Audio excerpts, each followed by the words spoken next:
이번에 스키마를 한번 알아볼 건데, 스키마가 이제 몽고디비는 원래 저희 필드들 이런 거 MySQL의 컬럼처럼 정의를 안 하고 자유롭게 데이터를 넣는다 그랬잖아요. 근데 스키마, 몽구스를 쓰면 스키마가 다시 생기는데, 스키마가 생기면 다시 필드들을 정의를 해줘야 돼요. 이런 식으로 시퀄라이즈랑 뭐 비슷하게 name, age, married, comment, created, commenter, comment, created 뭐 이런 식으로. 실제 코드를 보시면 이렇게 생겼어요. 몽구스 안에 스키마가 들어있어서 new 스키마에서 이렇게 만들어주는데, name, age, married, comment, created 이 다섯 가지가 그거였죠.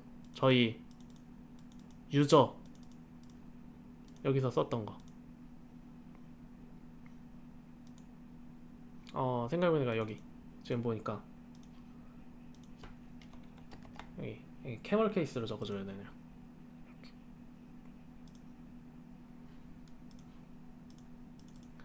그래서 name은 스트링이고 age는 넘버. 이거 int 32가 아니에요. 왜냐면 그냥 기본 자바스크립트에는 int 32라는 게 없죠. 그래서 다시 넘버로 되돌려야 돼요. 예. 몽구스 스키마를 작성할 때는 이 타입이 b슨이 아니라 다시 jsyn이 돼야 됩니다. 그래서 이 여기 몽고DB에 있는 이런 자유로운 이런 데이터 타입을 쓸 수 있는 게 아니라, 더 확장된 걸 쓸 수 있는 게 아니라 제한된 JSON, 기본 자바스크립트 데이터 타입을 써줘야 돼요. 그 다음에 이번에는 required true, unique true 이런 옵션들을 또 넣을 수가 있어요. required 필수라는 거죠. name 필수다. 그리고 name은 unique 고유해야 된다. 이건 아까 몽고DB에는 이런 거 설정하는 게 없었잖아요. 몽구스에서 다시 이런 거 설정하는 기능이 추가되었어요. age 나이는 숫자고 필수다. married 결혼 여부는 그 불리언이고 필수다. 댓글은 이렇게 문자열이다. 이거는 왜 이렇게 안 되어 있냐면, 옵션이 타입밖에 없을 때는 이 부분을 객체가 아니라 그냥 스트링 이렇게 간단하게 생략을 해줄 수가 있어요. 대신에 이 경우에는 required가 false겠죠. required false. 그러니까 커멘트는 필수가 아니겠죠. 필수면 저희가 required true라고 직접 써줘야 되니까. 그 다음에 마지막 created as은 date, 형식은 date고 기본값은 date.now. 이렇게 하면 현재 시간이 들어가요. 시퀄라이즈에서는 어떻게 했더라? 시퀄라이즈에서는 시퀄라이즈.now 이렇게 했었죠. 이게 몽구스에서는 date.now. 시퀄라이즈에서는 얘가 allow 그리고 얘도 반대였고, 그래서 엄청 헷갈려요. 이게 시퀄라이즈랑 몽구스랑 같이 하면 분명히 같은 기능인데 이 속성들이 달라서 헷갈립니다. 이것도 디폴트가 아니라 디폴트 밸류였고, 시퀄라이즈에서는요. 그래서 유저 스키마는 이런 식으로 이렇게 만들어서 이렇게 몽구스 모델 유저 스키마. 여기서는 또 신기한 게 모델이란 단어를 또 써요. 모델. 그 다음에 이번엔 댓글 쪽은 또 이렇게. 맞다. 여기 유저에서도 그 시퀄라이즈처럼 언더스코어 아이디가 없거든요. 언더스코어 아이디 오브젝트 아이디 부분. 시퀄라이즈에서도 아이디는 생략을 했었잖아요. 몽구스도 언더스코어 아이디는 기본적으로 오브젝트 아이디로 들어있다고 생각을 해서 이렇게 생략해도 알아서 언더스코어 아이디 넣어줍니다. 그래서 생략을 한 거예요. 그 다음에 이제 커멘트로 가보시면 뭐 커멘트나 created 얘네들은 아까랑 뭐 비슷하고요. 이번에 하나 독특한 게 여기 커멘터 타입 오브젝트 아이디까지는 이해되시죠? 얘가 오브젝트 아이디였으니까, 커멘터가 오브젝트 아이디였으니까 이 부분은 이해가 되실 텐데, ref가 있어요. ref 유저.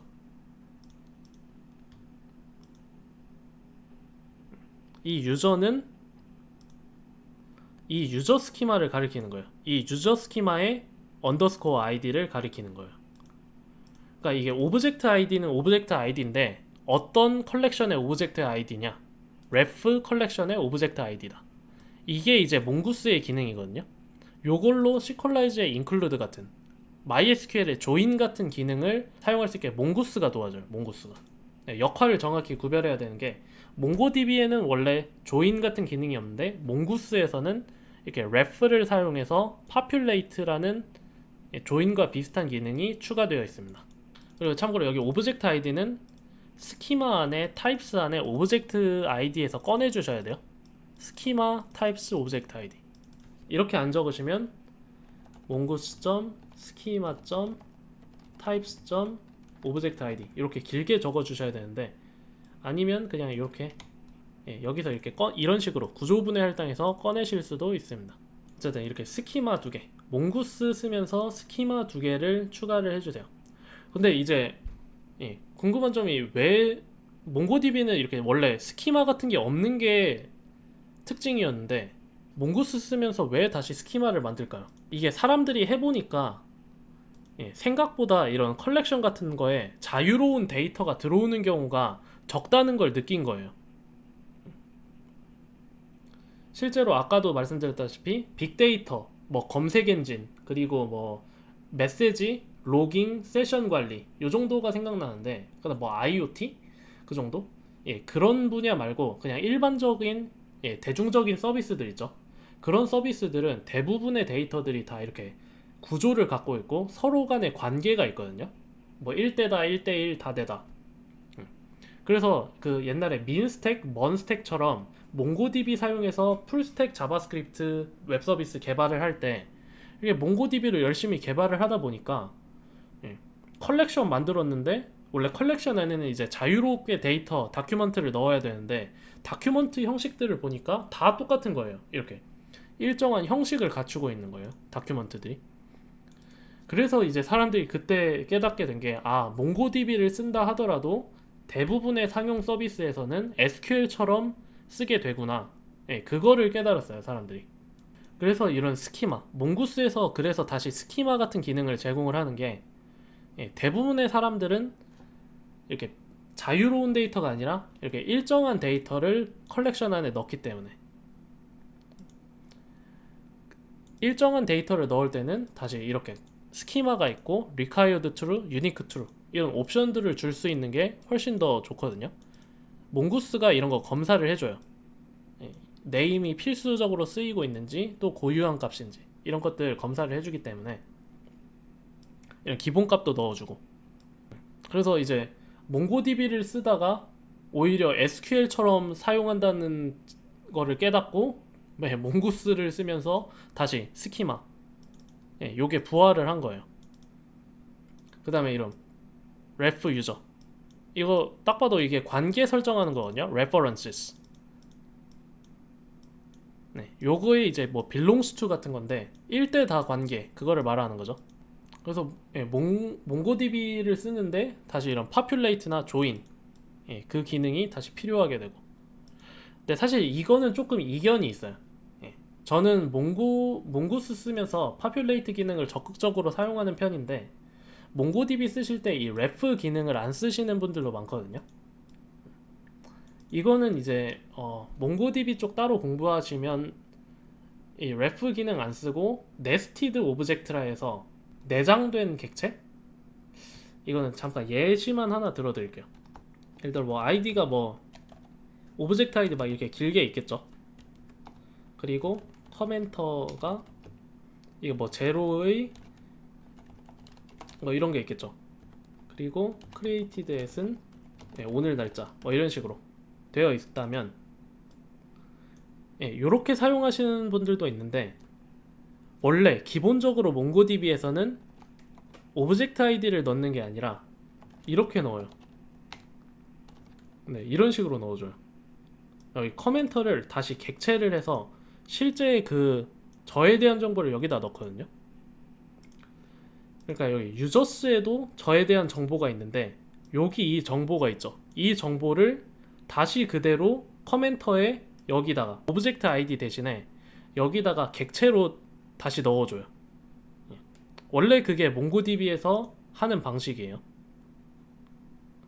이거는 이렇게 오브젝트 아이디를 넣어주는 거는 SQL스러운 방식이고 원래는 이렇게 커멘트 안에 직접 객체를 넣어주는데 이렇게 되면 단점이 데이터의 중복이 발생하죠.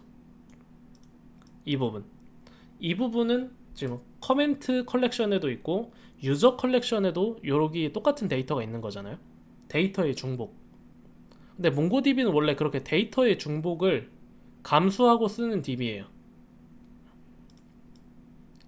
몽고DB 특성상 어쩔 수가 없어요. 왜냐면 어차피 조인 같은 기능이 없기 때문에, 원래는 조인 같은 기능이 없기 때문에 그냥 중복이 있는 걸 감수하고 쓰는 건데, 대신에 이제 뭐 제 나이가 25살로 올라갔다, 한 살 더 먹었다, 그러면 여기도 25로 올리면서 막 여기 제가 쓴 댓글에도 이 커멘터 객체 부분을 다 25로 직접 다 찾아서 올려줘야겠죠. 그래서 데이터 수정할 때 엄청나게 힘들어요, 몽고DB 원래 자료 구조로는. 그래서 몽구스에서는 오히려 기본적으로 몽고DB가 사용하는 이런 중첩된 객체, 네스티드 오브젝트, 이 방식을 버리고 그냥 제로의 오브젝트 아이디, 이런 식으로, 이거 SQL스러운 방법, 그 다음에 ref를 둬서 조인을 할 수 있게 다시 그렇게 SQL스럽게 몽고스가 만들어 놨어요. 그래서 이 두 가지 방법의 뭐 장단점이 있으니까 취향이나 서비스 특성에 따라서 사용하시면 되고, 장단점 간단히 알려드리자면 이 오브젝트 아이디 방법을 취하면 데이터의 중복은 사라지죠. 대신에 조인하는데 비용이 많이 들어요.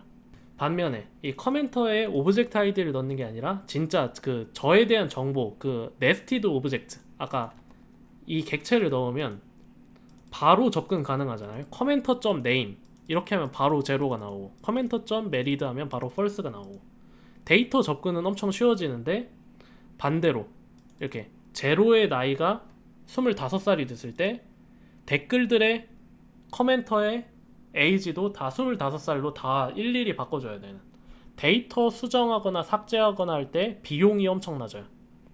그래서 파퓰레이트를 효율적으로 할 거냐, 아니면 데이터 수정이나 이런 거 할 때 좀 덜 번거롭게 할 거냐, 그걸로 오브젝트 아이디 방식을 할지 네스티드 오브젝트 방식을 할지, 그 두 개가 달라지거든요.